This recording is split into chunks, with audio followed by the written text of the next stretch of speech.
Good morning, it's June 13th, and this is To My Liberal Friends. Joe Biden lives in a fantasy land within his own head.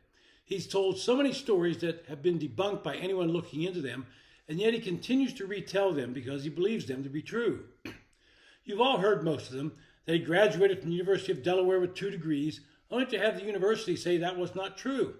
That he was on top of his class at Syracuse Law School and was on full academic scholarship, only to have the records show he was near the bottom of his class, and he was on a partial need-based scholarship, not based on his academic prowess. Of course, we could not fail to mention his conversation with Angelo, the Amtrak conductor. Problem was, those conversations only occurred in Biden's mind since Angelo had retired and is now dead. The list could keep going, but you would have to include his claims to have been arrested trying to see Nelson Mandela. That proved to be false, and his statement that he marched with black civil rights leaders, but nobody can confirm that either. All these stories are immaterial to the American public because they don't have a real effect on our lives.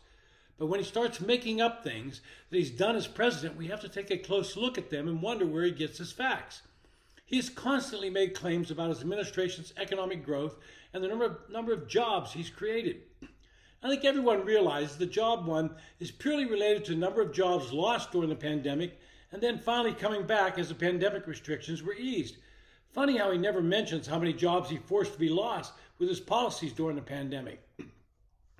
But the economic growth one is a bit more puzzling because his own administration calls these claims into question. In the Wall Street Journal last week, he made some pretty bodacious claims in an op-ed. I would go on record as saying Joe Biden put his name on the op-ed, but I feel confident it was written by staff. But since his name is on it, he has to own it. And here are some of the quotes. Since I took office, our economy has created more than 13 million jobs, including nearly 800,000 manufacturing jobs.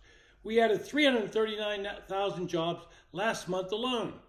The unemployment rate has remained below 4% for 16 months, a level the nonpartisan Congressional Budget Office said in February 2021 it wouldn't reach until 26. Our recovery has also been historically equitable, with record low unemployment rates for African American workers, Hispanic workers, and workers with disabilities, as well as the lowest unemployment rate for women in 70 years. Although some commentators have argued that my policies were driving Americans out of the labor force, the share of working-age Americans in the workforce hasn't been higher than in more than 20 years and is higher now than it was during the entirety of the previous administration. End quote. Now, if you read that, he once again talks about jobs that were created, but omits any mention of how many were lost that are now just coming back.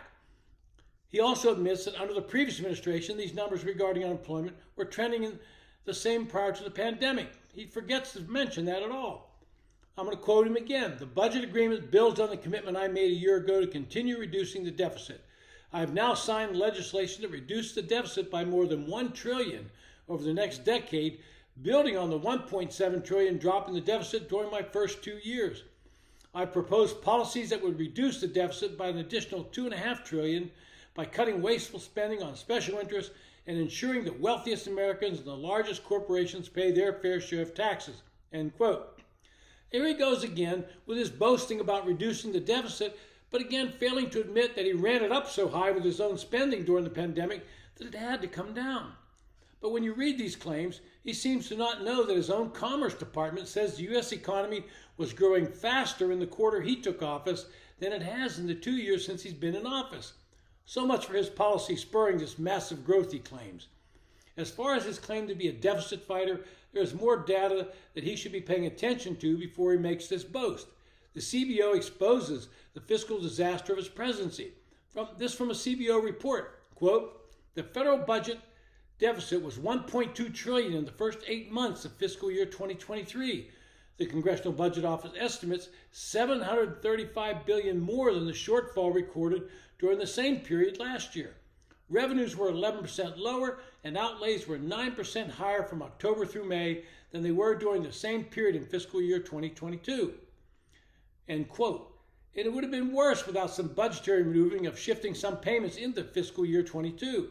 But the news from the CBO gets even worse. CBO is now projecting a whopping federal budget deficit of $1.5 trillion for 2023. This staggering number is not just because of surging costs from the entitlement programs that Mr. Biden refuses to reform, though they are certainly a big part of the reason. Here are some facts about the deficit, not the ones circling in Joe Biden's feeble mind.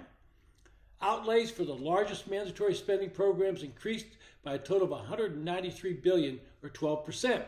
Spending for Social Security benefits rose by $85 billion, or 11%, because of increases in both the number of beneficiaries and the average benefit payment, which rose primarily because of cost of living adjustments.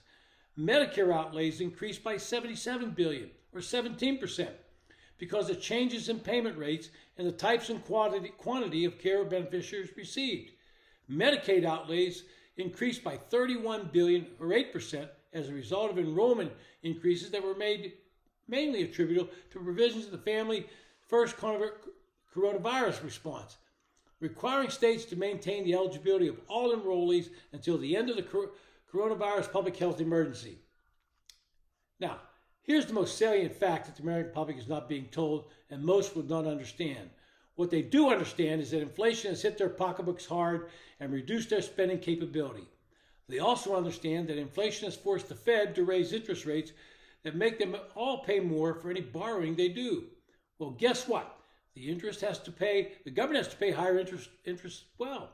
Quote from CBO, net outlays for interest on the public debt rose by $112 billion, or 34%, mainly because of interest rates that are significantly higher than they were in the first 8 months of fiscal year 22. End quote.